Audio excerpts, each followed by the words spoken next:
Dans un petit village reculé, caché au cœur d'une forêt sombre et brumeuse, vivait une sorcière nommée Mira.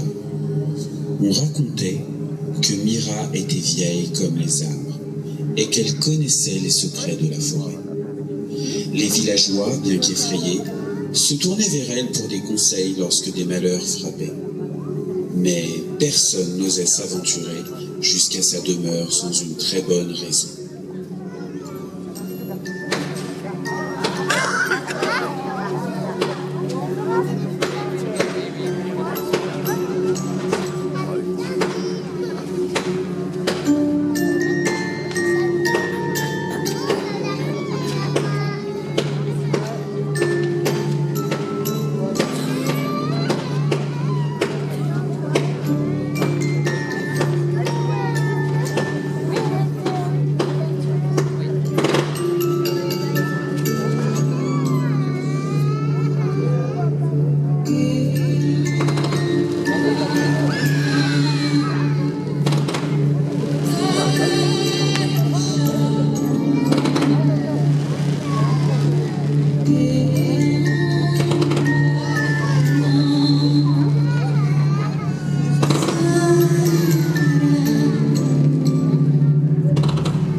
Un jour, un hiver plus froid et plus long que d'habitude s'abattit sur le village.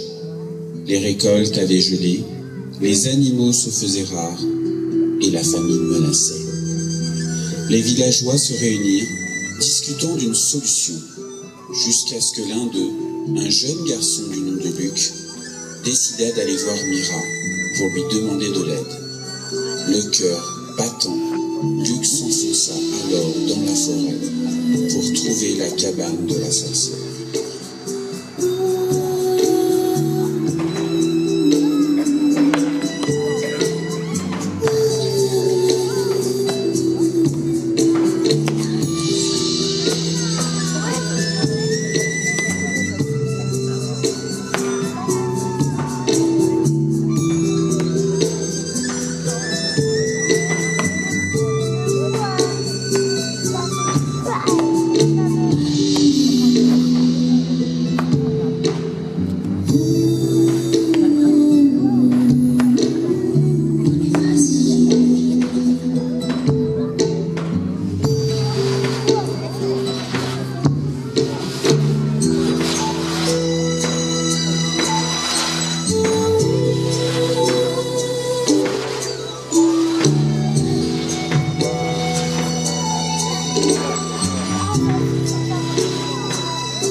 Après avoir emprunté le sentier qui partait du village, Luc s'enfonça encore plus loin dans la forêt, qui devenait de plus en plus sombre.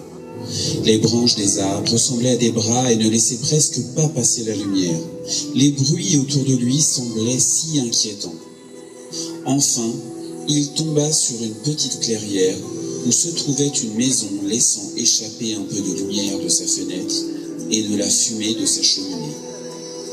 La maison de Mira était faite de bois et de pierres moussues, à moitié englouties par les racines et les branches. La porte grinça en s'ouvrant, révélant une silhouette frêle mais imposante, ses yeux brillants d'une lueur qui semblait percer les ténèbres.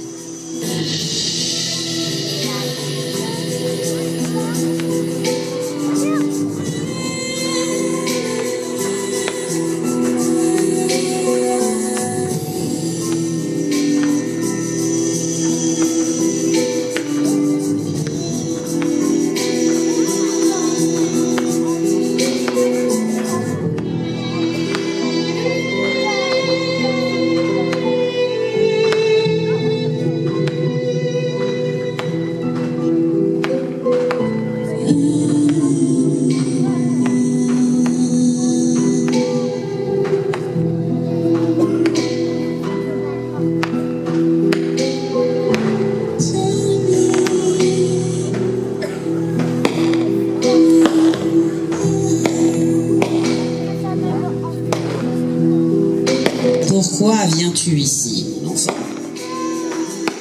Demanda Mira d'une voix rauque et douce.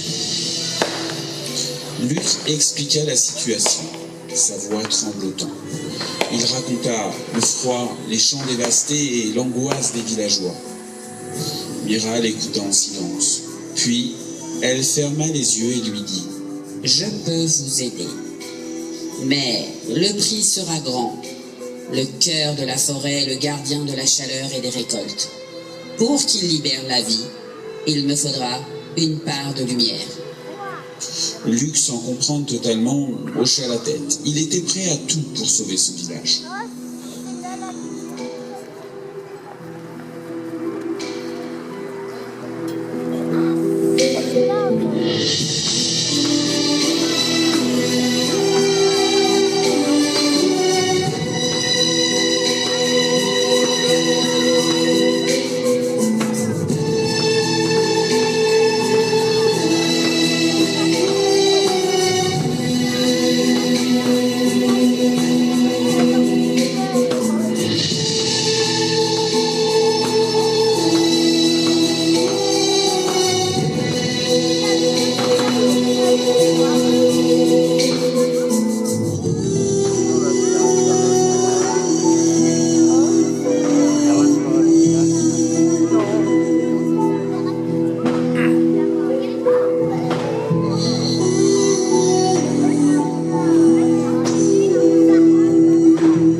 La sorcière Mira mena Luc dans les profondeurs de la forêt jusqu'à une grande clairière cachée.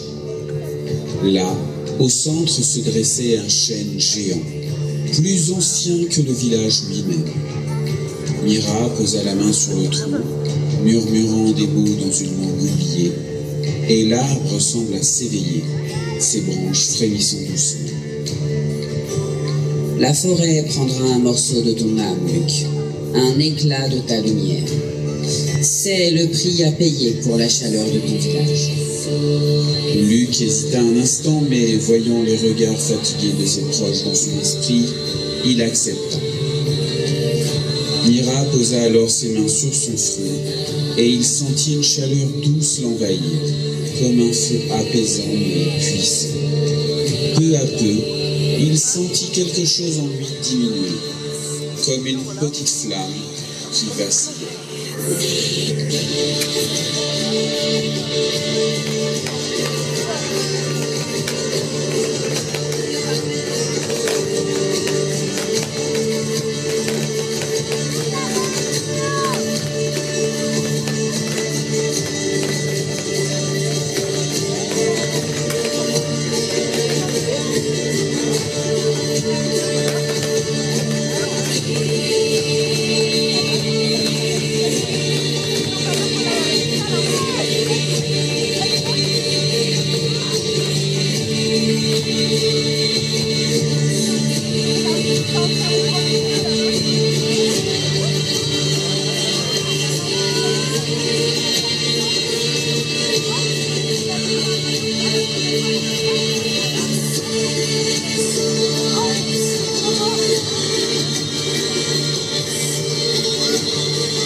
échange de ce sacrifice, la neige fondit autour du chêne, les plantes reprirent vie dans la clairière, et une chaleur douce se répandit comme une vague dans la forêt, et jusqu'au village. Le printemps arriva plus vite que jamais, et les champs redevinrent verts. Luc retourna au village, affaibli mais en paix. Mira disparut ensuite de la forêt. Certains disent qu'elle s'endormit au pied du vieux chêne, ayant donné toute son énergie à la nature. Le village, lui, n'oublia jamais la sorcière mystérieuse qui, au final, veillait sur eux comme une ancienne gardienne de la forêt. Depuis, chaque printemps, les villageois laissent des offrandes au vieux chêne, remerciant la sorcière Mira et honorant la magie mystérieuse qui leur a offert une nouvelle chance de vivre.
What?